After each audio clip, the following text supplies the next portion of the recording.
న్యాచురల్‌గా వచ్చే ఫీలింగ్స్‌లో భయం అనేది కూడా ఒక న్యాచురల్ ఎమోషనే. ప్రేమ, ఆకలి, కోపము ఇలాంటి న్యాచురల్. ఫియర్ అనేది ఒక న్యాచురల్. దేనికి పనికొస్తుంది? మనకు పర్పస్‌ఫుల్‌గా చెప్పాలంటే ఫియరు మనకు ఉపయోగపడే ఒక రెస్పాన్స్.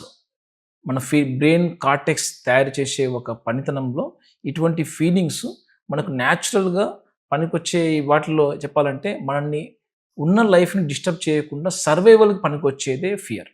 సర్వైవల్‌కి ఏదైనా థ్రెట్ వచ్చిందంటే మనకు న్యాచురల్‌గా వస్తుంది, ఫియర్ వస్తుంది. రెండోది మనకేదైనా డెత్ అప్రోచ్ అయితుంది అంటే అది ప్రొటెక్ట్ చేసుకోవడానికి వచ్చేదే ఫియర్. మూడో పాయింట్ మనకు రిప్రొడక్షన్‌కి అంటే ఏదైనా ఫర్దర్ జనరేషన్ మనకు ఇది ఇబ్బంది అయిపోతుంది, దీనివల్ల థ్రెట్ అయిపోతారు, ఫర్దర్ జనరేషన్ లాస్ అయిపోతుంది అన్నప్పుడు రిప్రొడక్షన్‌కి ఏ థ్రెట్ వచ్చినా కూడా మనకు వచ్చేది ఫియర్.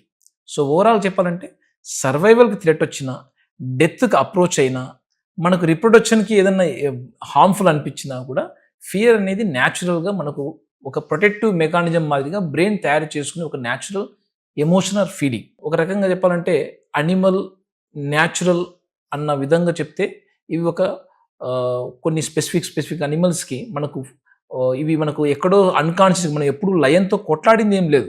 లేకుంటే స్నేక్‌ని పట్టుకుంది లేదు. బట్ మనకు చూస్తేనే న్యాచురల్‌గా వచ్చేస్తుంది ఆ ఫీలింగ్ భయం అనేది. ఎందుకు అంటే దీన్ని హ్యాండిల్ చేస్తే మనకెక్కడో దీని యొక్క ప్రవర్తన వల్ల మనకు లైఫ్ ఎండేంజర్ పడుతుంది అని ఒక అన్‌కాన్షియస్‌గా మనకున్న ఇన్ఫర్మేషన్ వల్ల, నాలెడ్జ్ వల్ల మనకొక రేషనల్ ఒక థాట్‌ని రిలీజ్ చేస్తుంది. ఒక ఫీలింగ్ రిలీజ్ చేస్తుంది. అదే భయం. సో, అనిమల్స్‌తో వచ్చే ఫోబియాస్‌ని, నేచురల్‌తో వచ్చే ఫోబియాస్‌ని మనం 2 కేటగరీ చూసుకున్నాం. ఫర్ ఎగ్జాంపుల్ డాగ్స్ చూసి మనం భయం ఎక్కువగా ఏర్పడుతుందంటే దాన్ని సైనోఫోబియా లాంటి కండిషన్ అంటాం. లేదంటే ఒక స్పైడర్స్‌ని చూస్తే మనకు స్పైడర్స్ వాటిని చూస్తే స్పెసిఫికల్‌గా చాలా విపరీతమైన ఎక్సెస్ ఫియర్ వచ్చేస్తుందంటే దాన్ని అరాక్నిడోఫోబియా. ఇలా స్పెసిఫిక్ ఫోబియాస్ పలు కేటగరీగా చెప్పొచ్చు. కొన్ని న్యాచురల్ అంటే for example flying, air fly చేయాలన్న ఒక భయం స్పెసిఫికల్‌గా అన్నప్పుడు, హైట్స్ చూస్తే భయము, యాక్రోఫోబియా అంటాము. హ్మ్. ఇలాగా మనం స్కూల్ చేస్తే చిన్నపిల్లల్లో స్కూల్ అంటేనే ఒక భయం అన్న ఒక ఫోబియాని డెవలప్ అయినప్పుడు వాళ్ళు అవాయిడ్ చేయడానికి ఎక్కువ ఇష్టపడుతుంటారు అటువంటి సిట్యుయేషన్‌ని. ఇవన్నీ న్యాచురల్ వచ్చే తర్వాత ఎన్విరాన్మెంటల్‌గా వచ్చే ఫోబియాస్. తర్వాత బ్లడ్ ఇంజెక్షన్ ఫోబియా అంటాం ఇంకోటి. అంటే ఏదన్నా చిన్నపాటి ఇన్ఫెక్షన్‌కి రిస్క్ కారణమయ్యే ఏ బ్లడ్ ప్రొడక్ట్ అయినా, ఇంజెక్షన్ నీడిల్స్ అయినా, లేకుంటే చిన్న సర్జరీ అయినా, చిన్న ఉపయోగపడే సర్జరీ అయినా కూడా విపరీతమైన భయంతోటి వాటిలో అవాయిడ్ చేయడానికి ఇష్టపడుతుంటారు. ఇలాంటి ఫియర్ అండ్ ఫోబియాస్ మనం ఇలా 4 టైప్స్‌గా చెప్పొచ్చు. తర్వాత ఈ ఫియర్ ఫోబియాస్ యొక్క సైకలాజికల్ కన్సిక్వెన్స్ మాట్లాడాల్సొస్తే, మనము వీళ్ళలో ఒక రకంగా లెర్న్డ్ హెల్ప్‌లెస్‌నెస్ గురైపోతుంటారు. అంటే రిపీటెడ్‌గా ఈ ఫియర్ ఫోబియా రావడం వల్ల మనం హెల్ప్‌లెస్‌గా ఫీల్ అయిపోవడం. అంటే ఇంతకన్నా నేనేం చేయలేను. దీనికి లోబడిపోయాను, ట్రాప్ అయిపోయాను అన్న ఫీలింగ్ గురైనప్పుడు దీన్ని లెర్న్డ్ హెల్ప్‌లెస్‌నెస్‌గా ఫీల్ అయిపోవడం జరుగుతుంది. ఇవి సైకలాజికల్‌గా యాంగ్జైటీ డిజార్డర్స్‌ని, డిప్రెసివ్ డిజార్డర్స్‌ని గురి చేస్తాయి. ఇందాక చెప్పినట్టు ఫ్రీజింగ్ లాంటి రెస్పాన్సెస్ ఎక్కువగా మాటిమాటికి మీరు బాడీ ఇవ్వడం వల్ల, బ్రెయిన్ ఇవ్వడం వల్ల మనలో ఎమోషనల్ నమ్‌నెస్ పెరిగిపోతుంది. అంటే సైకలాజికల్ ఫ్యాక్టర్స్ వల్ల బాడీ యొక్క పనితనము మందగిచ్చేస్తుంది. కొన్ని సార్లు ఈవెన్ ఫిట్స్ లాగా వచ్చేస్తుంటాయి. ఇలా కూడా మనకు కొన్ని కారణాలు.